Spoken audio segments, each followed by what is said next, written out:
Lotus reality and agro farming వారు premium farm land projects మన పొలం ఫేజ్ 1, 2 మరియు 3 కంప్లీట్ చేసుకుని మన పొలం phase 4 Wasar village at Narayana Khed లో ఆగస్టు 15 ఇండిపెండెన్స్ డే రోజు గ్రాండ్ లాంచ్ చేయడం జరుగుతోంది.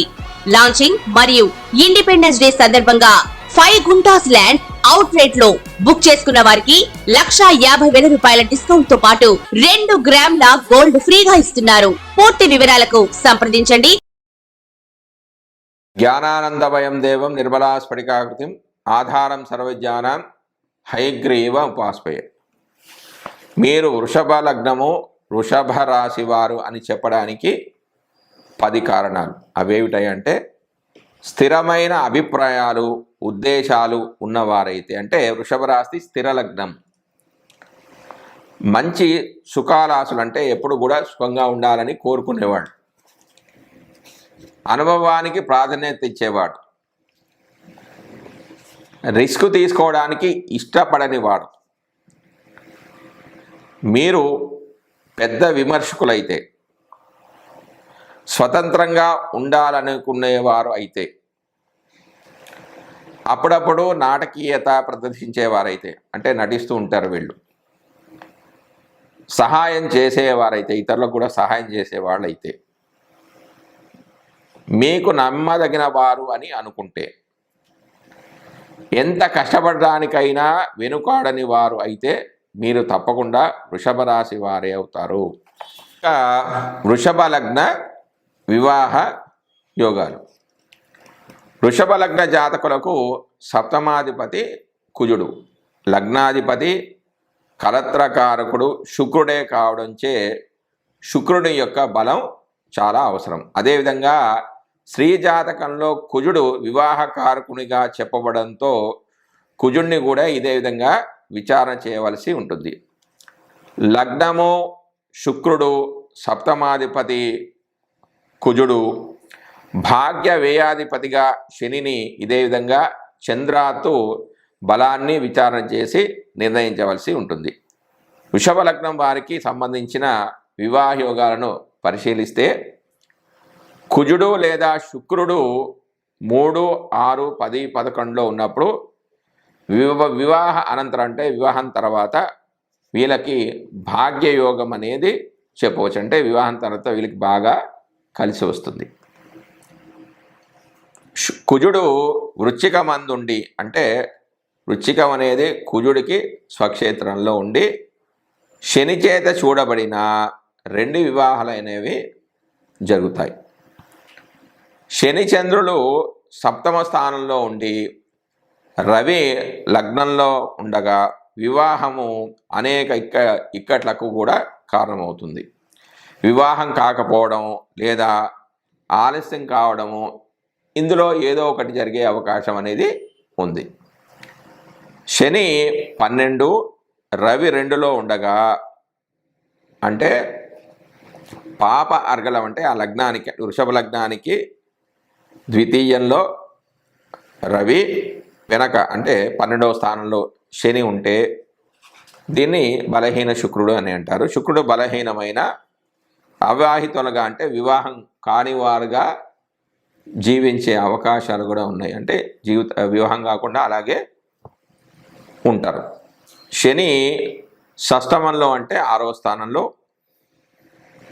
రవి 8వ స్థానంలో, కుజుడు బలహీనుడైన, అంటే వారి సప్తమాధిపతి కుజుడు కాబట్టి శుక్రుడు, ఈ యొక్క కుజుడు బలహీనుడైతే వివాహం అనేది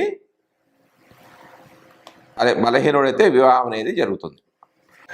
రవిచంద్రులు శుక్రునికి 2 లేదా 12లో ఎక్కడున్నా కూడా వివాహం అనేది జరగదు. బుధుడు అస్తంగతుడై ఉండగా, అంటే ఏ గ్రహంతోనైనా కలిసి ఉండగా, అస్తంగతుడై ఉండగా ద్వితీయంలో ఏదైనా గ్రహం వక్రగతిలో ఉన్న వివాహం అనేది వీరికి జరగదు. రాహు లేదా కేతువు సప్తమంలో లేదా నవమంలో క్రూర గ్రహాలతో కూడిన, అంటే పాపగ్రహాలతో కూడి ఉంటే, పాపగ్రహాలంటే కుజుడు, రవి, శని, ఈ గ్రహాలతో కలిస్తే వివాహం జరగదు. లేకపోతే ప్రేమ వివాహం జరిగే అవకాశం ఉంటుంది. కొందరి జీవితంలో అసలు వివాహం జరగదు, ఒక వివాహం జరిగినా కూడా ప్రేమ వివాహం జరిగే అవకాశం ఉంది. లగ్నంలో చంద్రుడున్న కలత్రంపై ప్రీతి కలిగి ఉంటారు. ఎందుకంటే వృషభం అనేది చంద్రుడికి ఉచ్చస్థానం కాబట్టి ఉచ్చస్థానంలో చంద్రుడు ఉంటే కలత్రంపై ప్రేమ అంటే భార్యకు భర్త మీద, భర్తకు భార్య మీద అమితమైన ప్రేమ కలిగి వీరు ఉంటారు. లగ్నంలో శుక్రుడు గురువుతో కలిసిన జాతకులు ఇద్దరితో ఒకేసారి సుఖించుదురు, అంటే లేకుంటే 2 వివాహాలు అవుతాయి. కుజుడు 2 లేదా 12లో ఉన్న వ్యభిచారం అనేది చేస్తూ ఉంటారంటే లగ్నానికంటే వృషభానికి ద్వితీయంలో కుజుడు, వ్యయంలో అంటే మేషంలో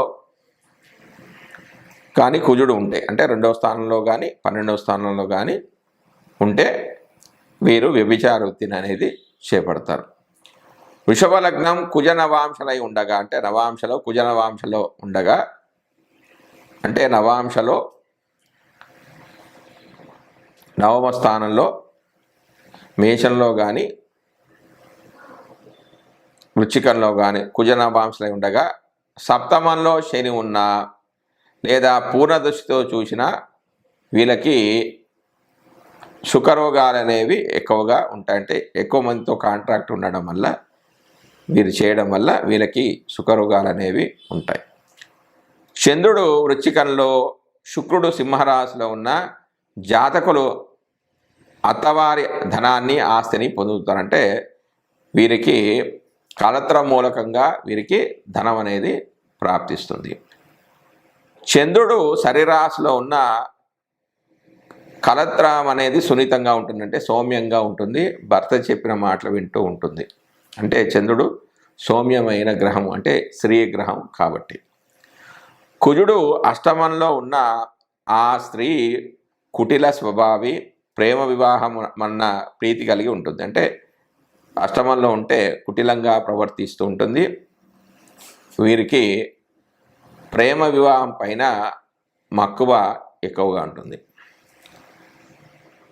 వృషభ లగ్నం వారికి పూర్తిగా చూసుకున్నట్టే వైవాహిక సుఖము చాలా అనుకూలంగా ఉంటుంది. శని 6లో, రవి 3లో ఉన్న జాతకులు విశేషమైన ప్రేమను కలిగిన వారు, ధార్మికమైన కార్య ఆసక్తులు అంటారంటే దాన ధర్మాలు చేస్తూ ఉంటారు, దేవాలయానికి వెళ్తూ ఉంటారు, యాత్రలు చేస్తూ ఉంటారు. శుక్రుడు సప్తమంలో ఉన్న కలత్రానికి దాసులవుతూ ఉంటారంటే భార్య అయితే భర్త చెప్పిన మాటలు వింటుంది, భర్త అయితే భార్య చెప్పిన మాటలు వీరు వింటారు. వృషభ లగ్నం రత్నధారణ. ముందుగా కెంపు. వృషభ లగ్నానికి చతుర్థాధిపతి రవి, లగ్నాధిపతికి ఈయన శత్రువు, అంటే రవికి శుక్రుడికి అసలు పడదు. ఈ కారణంగా రవికి సంబంధించిన కెంపును ధరించడం అనేది మంచిది కదంటే ఈ లగ్నం వారు ధరించకూడదు. రవి దశలో లేదా రవి వల్ల వచ్చే అనిష్ట ఫలితాలకు, అంటే వచ్చే పాప ఫలితాల నివారణకు మామూలుగా స్తోత్రం కానీ, జపం కానీ, పారాయణాలు కానీ చేయడం అనేది చాలా మంచిది. కానీ వృషభ లగ్నం వారు మాత్రం కెంపును అస్సలు ధరించకూడదు. తర్వాత ముత్యం. వృషభ లగ్నానికి తృతీయాధిపతి చంద్రుడు, లగ్నాధిపతికి కూడా శత్రువు, అంటే లగ్నాధిపతికి ఈయన శత్రుడు. చంద్రుడు, శుక్రుడు వీరికి ఇద్దరికి కూడా శత్రుత్వం ఉన్నది. అంటే చంద్రుడికి ఎవరు కూడా శత్రువులు లేరు, కానీ శుక్రుడు చంద్రుడిని శత్రువుగా భావించడం అనేది జరుగుతుంది. కాబట్టి చంద్రుడికి సంబంధించిన ముత్యాన్ని వీరు ధరించకపోవడమే మంచిది. చంద్ర మహాదశలలో వచ్చే చెడు ఫలితాలను నివారణకు, చంద్ర బలాన్ని పొందాలని అనుకునేవారు మారుగా మారేడు వేరును ధరించడం లేదా బిల్వ పత్రాలతో ఈశ్వరుని యొక్క ఆరాధన అంటే రుద్రాభిషేకం చేయడం అనేది చాలా మంచిది. వృషభ లగ్న స్త్రీలు మాత్రం ముత్యాన్ని ధరించవచ్చు, అంటే స్త్రీలైతే ఈ ముత్యాన్ని ధరించవచ్చు. తర్వాత పగడం. వృషభ లగ్నానికి సప్తమ వ్యయాధిపతి ఎవరు? ఈ లగ్నాధిపతికి సమగ్రహం కావడంతో నారింజ రంగులో ఉండే పగడం కంటే తెల్ల పగడం ధరించడం మంచిది. ఇది జాతకంలోని కుజుని బలంపై ఆధారపడి నిర్ణయించవలసి ఉంటుంది. తర్వాత పచ్చ. వృషభ లగ్నానికి ద్వితీయం పంచమాధిపతి బుధుడు. కుటుంబ సౌఖ్యము, మంచి మాట, విద్య, ధనం కోరుకునేవారు బుధునికి సంబంధించిన పచ్చను ధరించవచ్చు. అంటే వీరికిద్దరికి కూడా శుక్రుడికి బుధుడికి మంచి మిత్రత్వం ఉంది కాబట్టి వీరు వృషభ లగ్న జాతకులు పచ్చని ఉంగరంలో ధరించవచ్చు. వృషభ లగ్నం వారికి పచ్చ అదృష్టరత్నమని చెప్పవచ్చు. తర్వాత పుష్యరాగం. వృషభ లగ్నానికి అష్టమ లాభాధిపతి గురుడు. ఈ లగ్నాధిపతికి ప్రబల శత్రుగ్రహమే కాకుండా మారకుడు, అంటే శుక్రుడికి గురువుకి ప్రబల శత్రుత్వం ఉంది.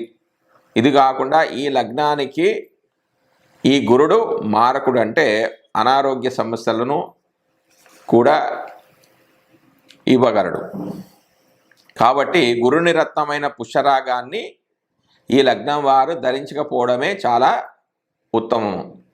మహాదశలు, ఇతర మహాదశలలో, అంతర్దశలలో ఇబ్బందులు వచ్చినప్పుడు ఇతర నివారణ చర్యలు చేపట్టడమే వీరికి మంచిదంటే ఆ గురుదశ వచ్చినప్పుడు వీళ్ళు గురువుకి జపం కానీ, దక్షిణామూర్తికి జపం కానీ, స్తోత్ర పారాయణాలు కానీ చేసుకోవడం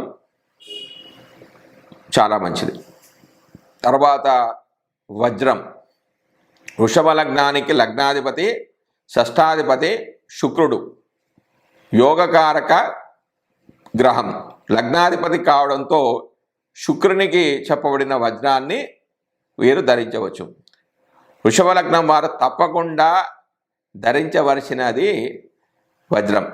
దీనిని జీవరత్నమని చెప్పవచ్చు. తర్వాత నీలం. వృషభ లగ్నానికి నవమ దశమాధిపతి శని. ఈ లగ్నాధిపతి శుక్రునితో మిత్రత్వం కారణంగా, అంటే శుక్రుడు శనికి మంచి మిత్రత్వం ఉంది, ఈ కారణంగా నీలాన్ని తప్పకుండా ధరించవచ్చు. దీనిని అదృష్టరత్నంగా కూడా చెప్పవచ్చు. వృత్తిపరమైన వ్యవహారాలు, పిత్రార్జితం అంటే తండ్రి ద్వారా వచ్చే ఆస్తులు, జాతక బలం కానీ బాగా పెరగడానికి ఈ జాతకులు నీలాన్ని ధరిస్తే మంచి ఉత్తమమైన ఫలితాలు వస్తాయి. తర్వాత గోమేధికం. ఇది రాహుకు చెందినది కావడంతో రాహు ఉన్న స్థితిని కలిసిన గ్రహాల ప్రభావాన్ని పరిశీలించి నిర్ణయించవలసి ఉంటుంది. రాహువు శని, శుక్ర, బుధ, గురువులతో కలిసి ఉన్నప్పుడు గోమేధికం ధరించకపోవడమే వీరికి చాలా మంచిది. మిగిలిన రవిచంద్ర కుజులతో కలిసినప్పుడు రాహు మహాదశలో ఈ గోమేధికాన్ని ధరించవచ్చును. తర్వాత వైఢూర్యం. ఇది కేతుకు సంబంధించిన రత్నం. పైన రాహుకు తెలియజేసిన సూత్రాలనే అన్వయించుకోవాల్సి ఉంటుంది. కేవలం నవరత్నాలే కాకుండా ప్రపంచవ్యాప్తంగా లభించే అమూల్య రత్నాలలో వృషభ రాశి వారు మీరు ధరించవలసిన ఇతర రత్నాలు కూడా ఉన్నాయి. Gemini stones for Taurus. Ancient birth stones sapphire. Traditional stones emerald, diamond. Modern birth stones blue tourmaline, rose quartz, aquamarine, amber, tiger's eye ఇలాంటివి కూడా ధరించవచ్చు.